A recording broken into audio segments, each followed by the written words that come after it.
Hello বন্ধুরা, তোমরা সবাই কেমন আছো? আশা করি তোমরা সবাই খুব ভালো আছো। আমিও ভালো আছি। জিএমবি ফ্যামিলি তোমাদের সবাইকে অনেক স্বাগত।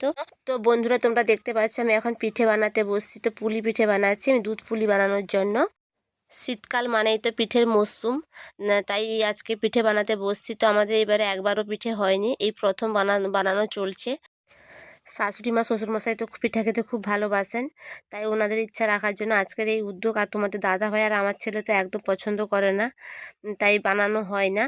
তো আমার পিঠে বানানো কমপ্লিট হয়ে গেছে। এবার পিঠেগুলোকে দুধে সেদ্ধ করে নেব। তো আমি পিঠেগুলো একা বানাইনি, মাও আমার হাতে হাতে সাহায্য করে দিচ্ছে। মা আর আমি দুজন মিলেই বানিয়েছি। তো বন্ধুরা, এটা আমি চাল গুঁড়ো করে চালের গুঁড়ি দিয়ে বানিয়েছি। তো অনেকে আবার সুজি দিয়েও বানায়। তো তোমরা এই পিঠে কে কে খেতে ভালোবাসো অবশ্যই জানিও।